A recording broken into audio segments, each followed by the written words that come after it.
스님 말씀은 마태복음 22장 34절 말씀부터 상고하겠습니다.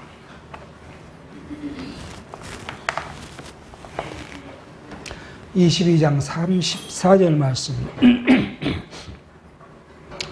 예수께서 사도인 개인들로 대답할 수 없게 하셨다 함을 바리새인들이 듣고 모였는데 그 중에 한 율법사가 예수를 시험하여 묻되 선생님이여 율법 중에 어느 계명이 크니이까?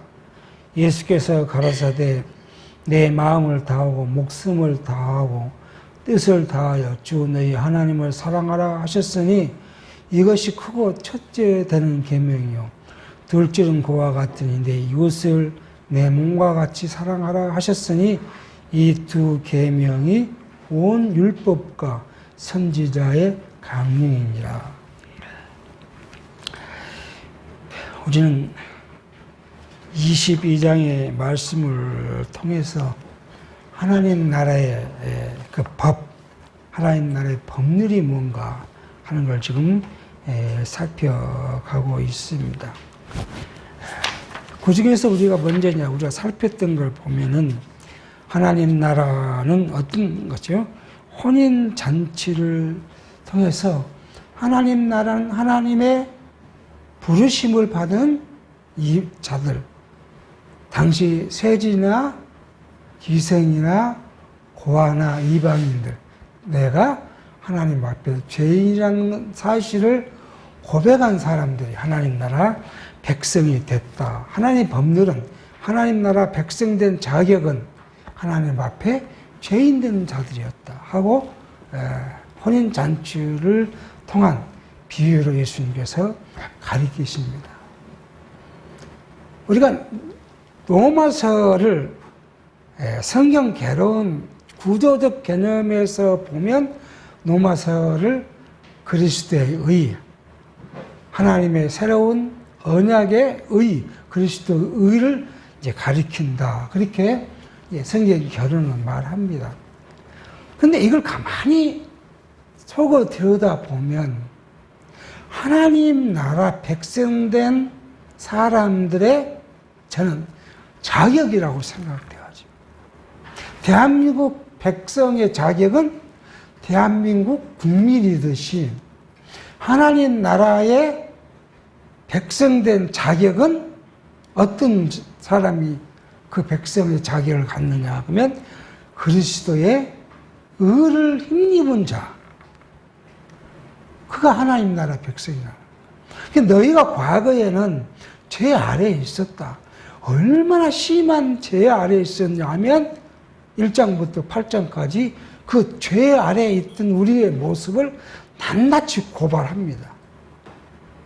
그리고는 너희는 이렇게 죄 아래에 있었으므로 의롭지를 못하다. 하나님 나라는 거룩한 곳인데 그 거룩한 하나님 나라에 거룩된 백성 많이 들어가는 하나님 나라에 너희는 들어갈 수 없는 너무나도 부정하고 부패한 자였는데 너희를 위해서 누가요? 예수를 세상에 보내셨고 그가 우리를 대신해서 죄값을 치렀다. 그 죄값을 치렀다는 것이 십자가에 죽으셨다. 그리고 3일 만에 부활하고 승천하셔서 너희들을 하나님 나라의 백성으로 그리고 하나님의 양자의 영을 입은 아들로 그렇게 해서 하나님이 너희를 삼으셨다. 그러니까 너희는 하나님 나라냐 그런 백성이 됐으므로 후반에 가면 뭐라고요? 하나님 나라의 백성의 삶, 거룩한 삶이 뭐다? 그걸 로마서가 가리키면서 마칩니다. 이걸 이제 구속사에서 뭐라고요? 우리가 이 죄를 짓고 살면 안 된다. 그래 여러분, 죄를 짓고 살면 안 됩니다. 하나님 나라 백성은 죄를 짓고 살면 안 됩니다. 이렇게 가리키니까 성도들이 하는 부담을 안게 됩니다. 죄 안 지을 사람 인간이 어디 있어요? 누구나 다 눈 뜨면 인간은 육체 아래에 있기 때문에 육체의 죄악들을 범하며 살아갑니다. 욕심도 부리고, 시기도 부리고, 질투도 부리고, 이거 이렇게 하고 살아가요, 저희가. 그럼 이런 우리에게 죄 짓지 말라 하면 죄를 안 지어야 되는데, 죄를 안 지을 능력이 없는데, 그때부터 어떻게 살아야 됩니까? 세상을. 신앙생활 어떻게 살아야 돼요? 그러면 눈 감고, 뭐라고요? 안 보고, 그냥 안 먹으면 죽으니까 가장 적게 먹고, 그래서 과거에 수사들이, 그 기도원에 들어가가지고 벽을 보면서 기도만 하고, 또 욕망이 올라오면 뭐예요? 성경 필사하고, 그리고 평생 살았다는 거 아니에요. 그러면 그게 육체의 욕망이 사라집니까? 이게 인본주의자들의 보는 신앙적 삶이에요. 우리는요, 그리스도가 우리를 대신해서, 너 죄 지는 거 알아. 죄 줄 줄도 알고, 내가 죄를 얼마나 질 것도 알아. 근데 그 죄 값을 너희들한테 물어야 되는데, 하나님이 걸어가신 분이고, 공의로우신 분이니까. 그 죄 값을 너 대신 그리스도를 이렇게 물었어. 그러니까 그래서 내가 어렵게 됐으므로 내가 이제 하나님 나라의 백성이야. 하나님의 아들이요. 여러분과 저 하나님의 아들이라는 거야. 아들이 자기 집에서 뭐 해야 돼? 자유해야 되잖아요. 지난 시간에 말씀드렸습니다. 아들이 자기 부모님의 집에 오면 어떻게 해야 돼요? 자유해야 돼요. 냉장고도 마음대로 열고 안에 있는 것도 마음대로 먹어야 되잖아요. 근데 아들이 와갖고 어떻게 냉장고에 있는 아이스크림 하나 먹으려고 했는데 이걸 못 먹고 엄마한테 차라리 엄마 이거 나 먹어도 돼요? 하고 물었다고 생각해봐요. 어떻게 보면 굉장히 예의 바르다 하겠죠.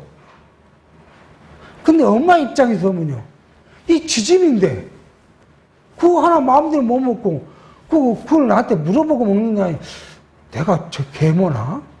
그럴 거 아니에요. 하나님이 여러분과 저를 그렇게 보신다는 거예요.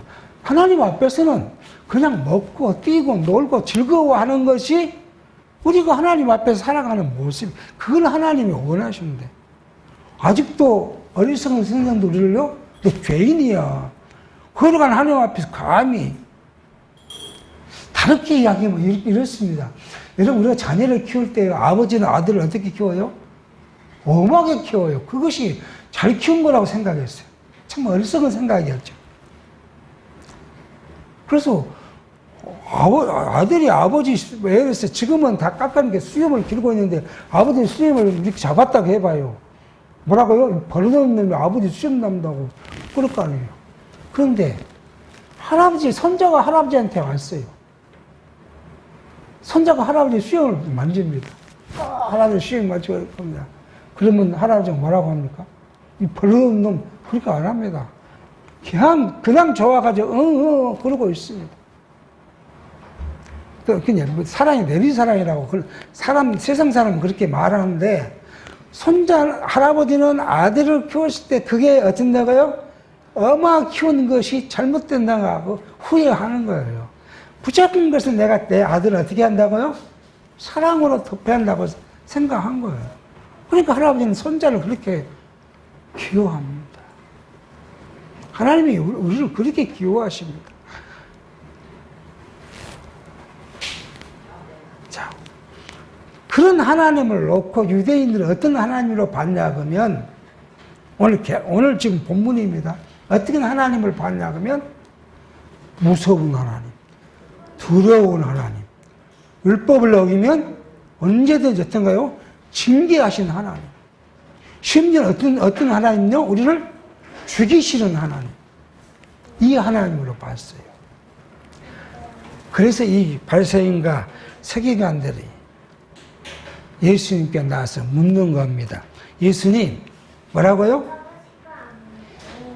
우리 율법이 있는데 그 율법 중에서 어떤 계명이 가장 큽니까?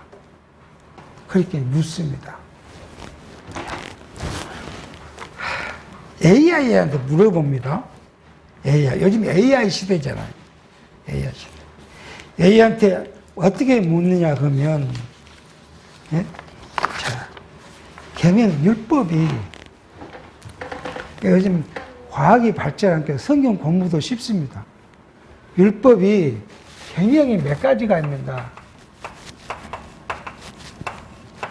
계명의 조항이 몇 가지인가 하고 물으면요, 613개 조항이라고 AI가 가르쳐 줍니다. 놀랐습니다. 그리고 이 AI가 또 뭣도 가르쳐 주냐면요, 법률적. 그러니까 하지 마라 하는 계명과, 이게 계명이죠. 자, 생활 어떻게, 이건 십계명 같은 겁니다. 이것과 생활적 법률이 딱 구분해 줍니다. 210 몇 개 조항이고 360 몇 조항입니다. 이렇게 해서 613개 조항이라고 가르쳐요. 그러니까 613개 조항을 딱 적어놓고 날마다 한번 우리가 그 내 삶을 대비해 보면 안 걸린 것이 있겠습니까? 그러니까 유대인들은 자기 능력으로 그걸 어렵게 해보려고 생각했는데 안 된다는 거예요. 그러니까 예수님한테 다 물어봅니다. 어떤 계명이 이 613개 조항 중에 가장 큽니까? 그러니까 예수님이 말씀을 합니다. 뭐? 너희들이 율법으로 너희들이 어렵고 되고자 하고 하나, 둘, 셋, 넷 지킨다고? 자, 이 율법을 한번 보면 첫 번째는 어떤 거라고요? 내 마음을 다하고 목숨을 다하고 뜻을 다하여 주 하나님을 사랑하라. 첫 번째 계명이 뭐예요? 첫째. 이런 계명을 종합해 보면 1. 하나님 사랑. 둘째는 이웃 사랑. 자, 근데 이 사랑을 하는데 뭐라고요? 내 몸과 같이. 내 몸과 같이. 여러분 몸과 같이 이웃을 사랑하고 형제를 사랑하고 지체를 사랑하고, 좀 더 가면 여러분 자녀를 여러분 몸과 같이 사랑할 수 있겠습니까? 엄마는 자기 배 아파 낳은 자식이기 때문에 자식이 아프면 논리적 이성을 버리고 감정적으로 자녀를 껴안는다고 합니다. 근데 남자는요, 굉장히 이성적입니다. 자녀가 극한 상황에 있는데도 남자는 이성적으로 판단한다고 합니다. 그러니까 엄마하고 아버지하고 자녀를 보고 사는 사랑이 틀립니다. 그게 보편적이라고 합니다. 자녀가 물에 빠졌는데 엄마는 자기가 수영하는지 아닌지도 모르고 건져겠다고 물속에 쿵더 빠지는데 아버지는 내가 수영 못하지. 그럼 뭐 찾아가요? 뭔가 자꾸 가려고 그거 찾는다는 겁니다. 그 정도 남자는 이성적이라고 합니다. 근데 그 남자가 자기 몸처럼 자녀를 사랑할 수 있습니까? 그게 안 된다는 겁니다. 근데 하물며 내가 낳은 자식다 그렇게 못하는데 내 지체를, 이웃을, 형제를 그렇게 사랑한다는 건 되지 않는 일입니다, 이게. 이걸 누가요? 이걸 결론적으로 그리스도께서, 예수 그리스도께서 자기 몸처럼 우리를 사랑하실 것을 말씀하고 있는. 자, 이걸 가지고 예수님께서 유대인과 예수님의 논쟁을 종합합니다.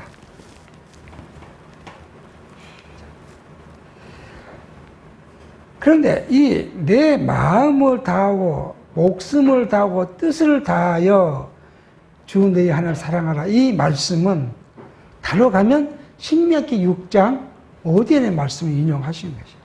신명기 6장 5절에 뭐라고요? 너는 마음을 다하고 성품을 다하고 힘을 다하여 내 하나님 여호와를 사랑하라. 그러니까 현대 교회가 또 이렇게 말합니다. 예수님은 하나님을 사랑할 때 어떻게 사랑했다고요? 네 몸을, 내 몸과 힘을 다하고 뜻을 다하고. 그러니까 너희 하나님을 사랑한다면 몸을 다하고 온 정성을 다하고 온 뜻을 다하고. 그럼 내 마음, 내 정성, 내 생각을 온전히 하나님께 드리는 그 정성을 어떻게 해야 한다고요? 육체로 표현해야 한다는 거예요. 육체로. 그런데 교회가 가르친 것이고요. 육체로 하나님을 사랑하고 섬겨야 한다는 거예요. 그러니까 뭘 해야 돼요? 우리 머리에 계산이 되는 거잖아요. 첫째는 뭘 해야 돼요? 열심히 봉사해야 돼요. 열심히. 두 번째는요, 연보를 많이 해야 한다는 거예요. 예수님께서 그렇지 않느냐? 물질이 있는 곳에 내 마음도 있고, 하늘의 보화를 두라 했으니까, 교회에다가 연보를 많이 해야 한다. 연보란 말도 안 하죠. 헌금이라고 그러죠. 신 앞에 바쳤다 그래서 헌금이에요. 이게 얼마나 어리석은 가르침이에요. 예수 그리스도께서 우리를 위하여 우리를 자기 몸처럼 사랑하셔서 죽으실 것을 가르치시는데 우리보다 그걸 하라는 거예요. 구속사 시간 잘못하면. 그럼 그게 뭐예요? 그게 인본주의예요. 공로주의예요.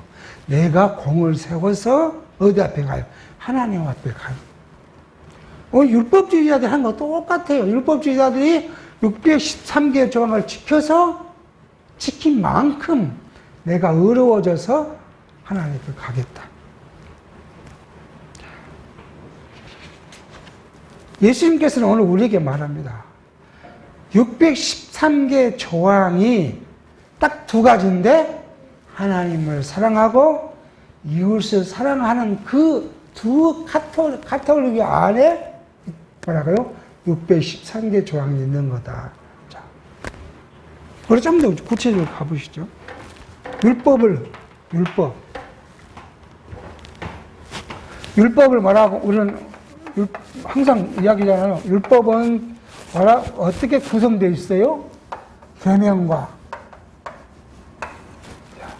율례와 규례와 법도라고 이렇게 되어 있어요. 그러면 자, 우리가 조금 순서를 바꿔보겠습니다.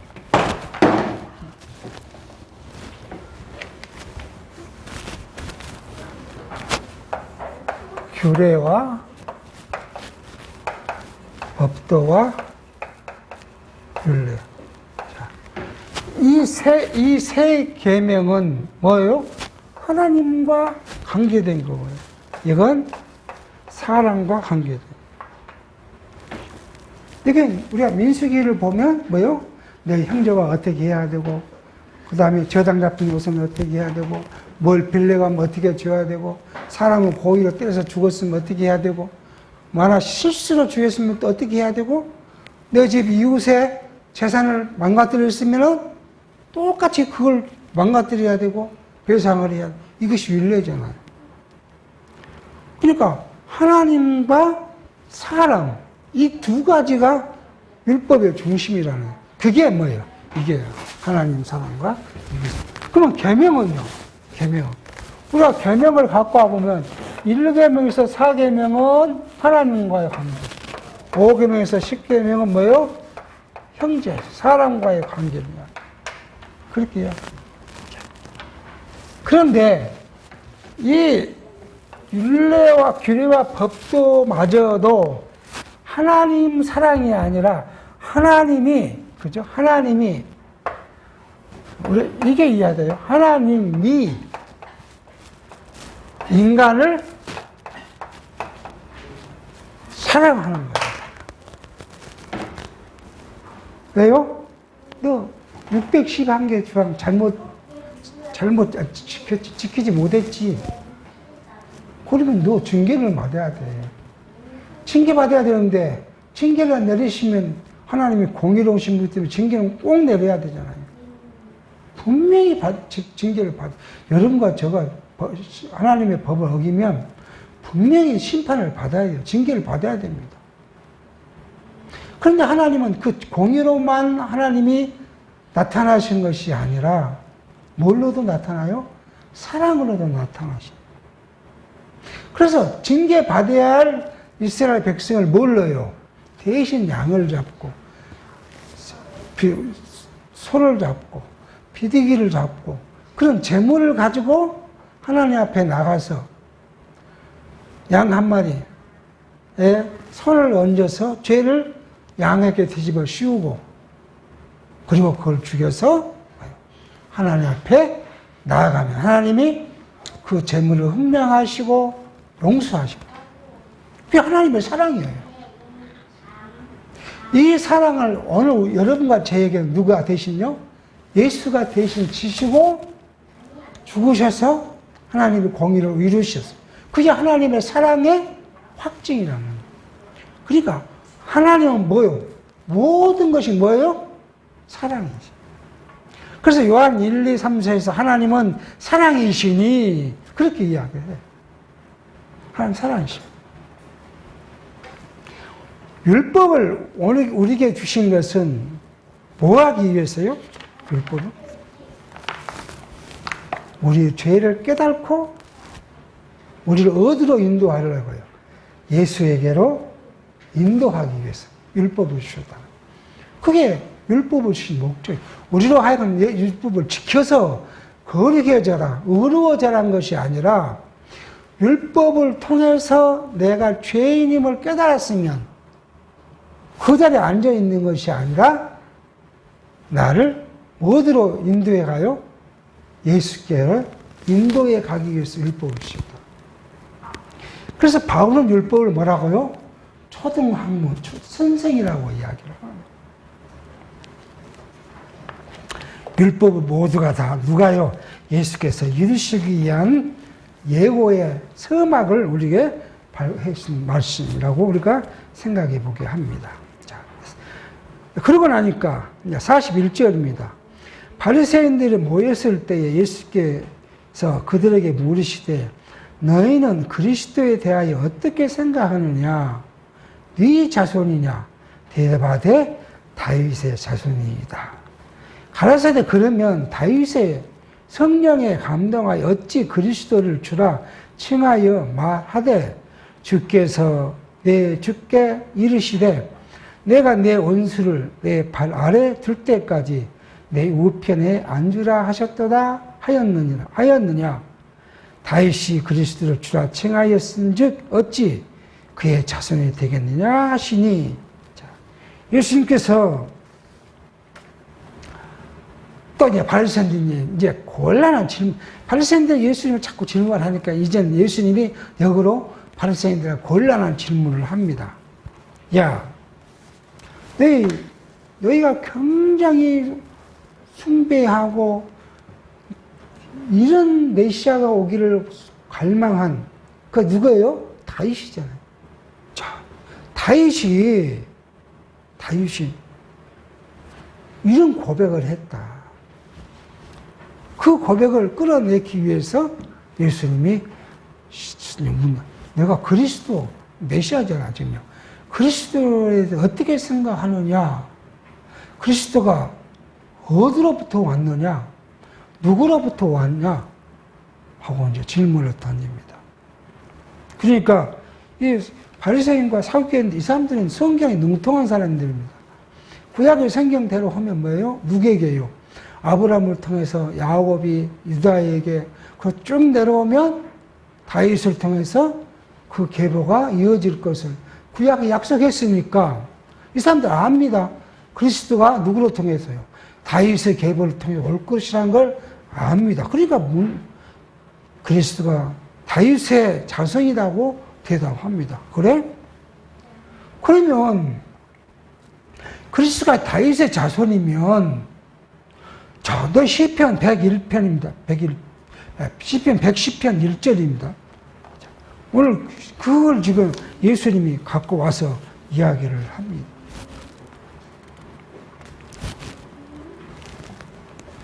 여호와께서 내 주에게 말씀하시기를 내가 내 원수로 내 발등상 되게 하기까지 너는 내 우편에 앉으라 하셨도다. 한 이 말씀을 갖고 와서 아니 그리스도가 다윗의 자손을 올 건데 다른 말로 하면 그리스도가 다윗의 아들인데 아버지 다윗이 어떻게 아들한테 아들 주라고 그렇게 호칭할 수 있느냐. 그렇게 예수님이 이제 역으로 지금 질문하시는 겁니다.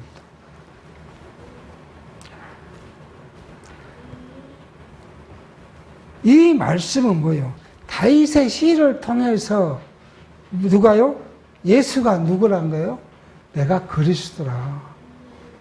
하나님 나라의 왕권을 갖는 모든 법률의 기초인 내가 곧 그리스도, 메시아다. 이 말씀을 지금 다섯 시를 통해서 번역하고 있습니다. 자,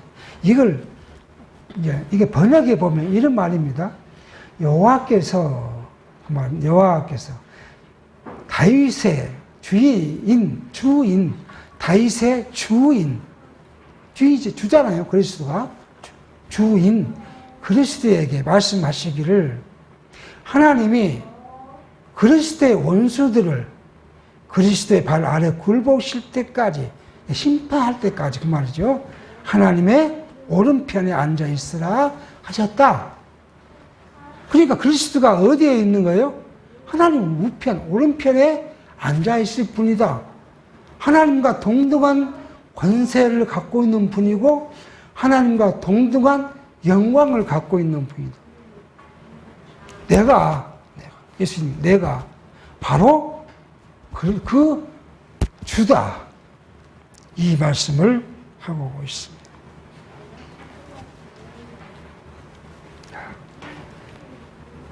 이 말씀을 우리는 다르게 돌아가면 창세기에서 이렇게 말씀하죠. 창세기에서 하나님의 형상. 창세기 1장에서 사람을 만들 때 뭐라고요? 하나님의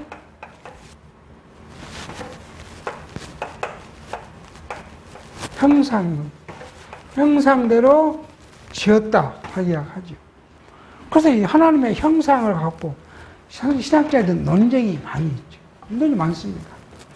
성경은 이걸 명확히 합니다. 골로새서죠. 골로새서와 히브리서에서 누가요? 예수가 하나님의 형상이다.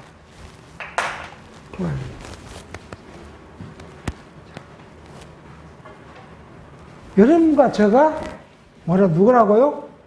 하나님의 형상이라는 거예요. 어떻게 해요?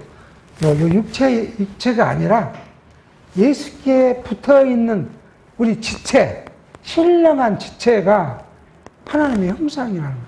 하나님의 아들이니까. 예수가 하나님의 아들이시고 그 아들이 곧 하나님이시라는 거예요. 그 말이에요. 아들이 곧 하나님이시다. 그러니까 하나님의 아들 된 예수에게 붙어있는 우리도 하나님의 모습을 닮았다. 하나님의 영광과 광채가 있는 거룩한 자라는 이야기예요. 이렇게 말합니다. 오늘 그리스도가 이 시편 110편 1절을 통해서 자기가 하나님과 동등한 그리스도이심을 지금 우리에게 보여주고 있습니다. 그러니까 46절 한 말도 능히 대답할 자가 없고 그날부터 감히 그에게 묻는 자도 없더라. 예수님의 이 놀라운 반증은 유대의 지도자인 바리새인과 서기관들의 입을 완전히 방하고 맙니다.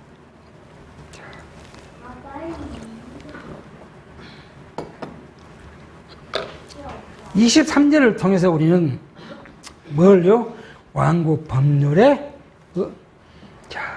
의미와 그 성격, 이것을 지금 살폈습니다.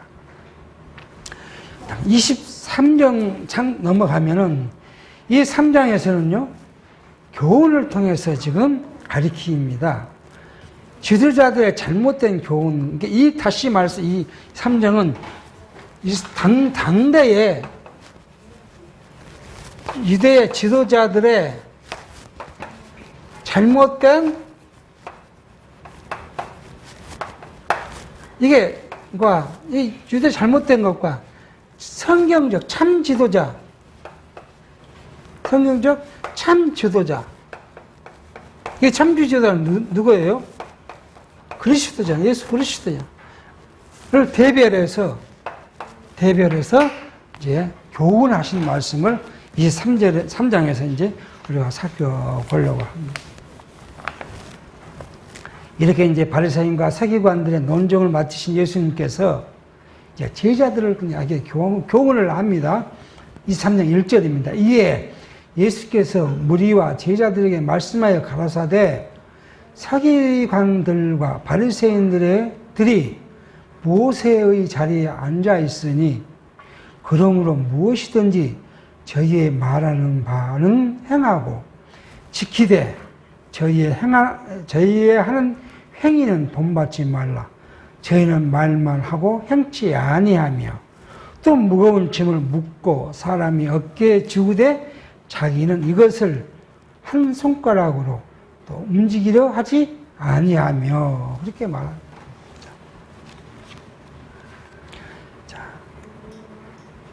서기관과 바리새인들의 이 교훈, 가르침, 이것을 어떻게 하라고요?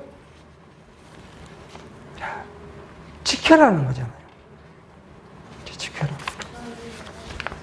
그렇게 말합니다. 그러나 그들의 행동은 본받지 말라. 이렇게 지금 교훈합니다. 모세의 자리에 앉았다. 이 말은 뭐예요? 모세가 어떤 사람이에요? 하나님의 말씀을 기록하고 가르친 선지자입니다. 자, 그러니까 모세는 이스라엘 백성들의 훌륭한 영도자요, 지도자죠. 그 지도자, 그 자리에 누가요? 바리새인과 서기관들이 올라 앉아 있다는 거예요.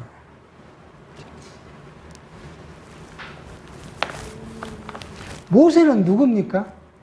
오실 메시아의 예표예요. 누가복음 24장 44절에 요한복음 5장 39절에 예수님께서 모세의 율법과 선지와 시가가 다 나를 가리키는 것이다. 또 요한복음 5장에서 말하고요. 성경에 영생이 있는 줄 알고 상고하거니와 이 성경이 누구를 가르치는 거라고요? 나를 가르치는 거다. 그렇게 이야기해요. 예수님의 성경관이죠. 구약의 율법과 선지와 모든 것들이 다 예수님에 대한 가르침이고 오실 예수에 대한 모형인데 바리새인과 서기관들은 그 자리에 자기가 딱 올라가 앉아 지금 있다는 겁니다. 3절 그러므로 잘못된 지도자들은 뭐예요? 자기가 스스로 어디에 올라가 있는 거예요? 지도자 자리에 올라가 있는 거예요. 그러므로 무엇이든지 저희 말하는 바는 행하고 지키되, 여기 무엇이든지라는 말이 해석에 참 어려움이 있습니다. 강론에서는, 성경 강론집에서는 이 무엇이든지라는 말의 헬라어로 호사안이라고 말을 하고 있는데 이 호사안은 뭐뭐만큼 또는 얼마나 등의 뜻이 있는 호소스라는 단어와 가능성이나 불확실성을 나타내는 안이라는 단어가 모여진 합성어다. 그러므로 이 말, 무엇이든지라는 말은 가능한 만큼 또는 할 수 있는 만큼이라는 뜻으로 번역돼야 된다고 그렇게 강론집에는 설명이 되어 있습니다. 근데 이 말이 좀 이해가 잘 안 됩니다. 그래서 헬라를 찾아봅니다. 근데 헬라를 이렇게 설명을 하지 않아요. 헬라 어디에도 이렇게 설명을 했으면 그런가 보다 하고 쉽게 이해가 될 것인데 헬라어 사진을 찾아보고 헬라어 강의를 찾아봐도 그렇게 이제 표현되지를. 그래서 참 혼돈이 있습니다. 이게 헬라어를 직역을 해보면 그렇게 되어 있어요. 그들이, 그러면 바리새인과 서기관들을 위한 거잖아요. 그들이 너희에게 하라고 하는 모든 것을 행하고 지키되, 이렇게 돼. 이 모든 것. 영어로는 everything으로 되어 있는 영어 성경은 이렇게 되어 있어요. So you must obey. 그러니까 반드시 따라라. 복종해라. Them and to everything they tell you. 너한테 말하는, 가르치고 교훈하고 설교한 모든 것을 따르고 준수해라. 영어 성경은 그렇게 되어 있고요. 헬라어 성경은 똑같이 모든 것을 행하고 지키되 그렇게 되어 있습니다. So must obey. 이렇게 돼요. 그러면 이게 참, 이제, 강론을 따르면 우리가 또 오해할 수 있는 건 뭐예요? 성경을 뭐만큼요? 내가 할 수 있는 만큼, 강론은 내가 할 수 있는 만큼, 그만큼만 행하라.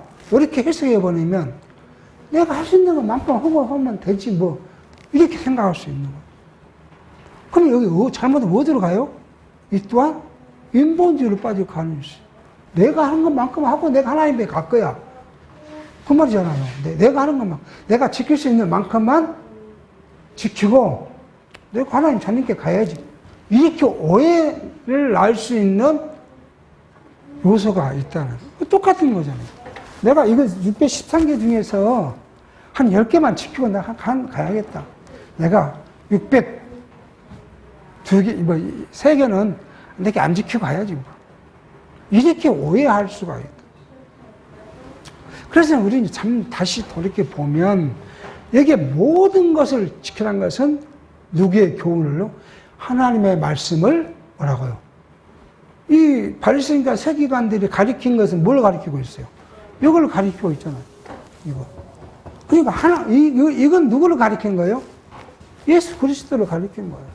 그러니까 예수 그리스도를 가리키는 것은 모든 것을 우리가 지키고 행해야 되잖아요. 근데 그것은 우리가 행위로 지킨 것이 아니라 뭘로 지켜요? 그리스도로 지키는 거잖아요. 이건 우리가 갖고 있어야 돼. 그럼 분명히 갖고 있어야 되잖아요. 무엇은요? 바리새인과 서기관들이 뭘 해요? 유대인의 장로들의 관습, 어떻게 살 것이냐, 그 문제, 어떻게 살 것이냐. 그래서 바리새인들은 뭘 해요? 여기다가 띠를 딱 드립니다. 띠에다 뭘 써요? 성경을 써요, 성경. 바로 신명기 6장 5절의 말씀을 써요. 그래가지고 딱 띠를 들어. 근데 이거 작게 뜨면 잘 안 보이니까 이걸 서로 크게 만드는 거예요. 서로 크게. 누가 이만큼만, 아니 이만큼만 들어. 띠를 딱 크게 해갖고 띠가 막 앞이 완전히 가리도록. 그리고 이제 자기 이렇게 다니는 거예요. 이 바리새인과 서기관들이 지키려고 하는 것이 뭐냐 그러면 뭐예요? 바로 장로들의 관습. 이것은 지키지 말아야 합니다. 장로들의 관습은 행위예요, 행위. 자기들도 못하면서 하라고 하는 것이 장로들의 관습이에요. 밥을 먹을 때는 어떻게 먹어야 손을 씻어야 되고, 오리를, 안식일은 오리 이상 가면 안 되고, 물건을 사도 안 되고, 이런 것이 장로들의 관습이에요. 안식일에는 뭣도 안 해야 되고, 안식일을 거룩히 지키려면 어떻게 해야 되고, 이런 것들이 장로들의 관습. 이것은 하지 마라. 왜? 이 바리새인들은 이런 장로들의 관습을 딱 갖고 와서 지혜들은 지키지도 않으면서 보통 유대인들에게는 지켜라고 무거운 짐을 어깨에 모아놓고 자기들은 손 까딱 안 하고 자유한다는 거예요. 그 말은 뭐요? 이들은 이중인격자, 위선자라는 거예요. 그러니까 우리가 하나님을 말씀을 따르는데 그 뭐요? 이중이극자가 되면 안 된다는 거예요. 하나님 말씀을 그대로 받는데 그 말씀을 우리가 다 지키지 못하기 때문에 죄인인 점을 알고 그래서 우리가 예수께 나아가 예수 그로 더불어 참 하나님 화평을 이룬 이것을 우리가 지키되 그 잘못된 유전, 관습은 버리고 이중적 성격 이것을 버려라 이렇게 말씀합니다. 좀 더 가는 것은 다음 시간 때 살펴보도록 하겠습니다. 기도하겠습니다. 하나님 아버지 오늘도 예수를 통하여 오늘 우리에게 교훈하신 하나님 나라의 법률과 잘못된 지도자인 당대의 유대인과 참 지도자이신 예수 그리스도를 우리가 참 분별할 수 있는 영을 능력을 우리가 허락하셔서 우리의 육체적 삶을 살아갈 때 영원한 것만을 바라보며 영원한 교훈 안에 그리스도 안에 거하는 우리의 믿음이 삶이 되어지도록 인도해 주옵소서. 예수의 이름으로 기도하옵나이다. 아멘.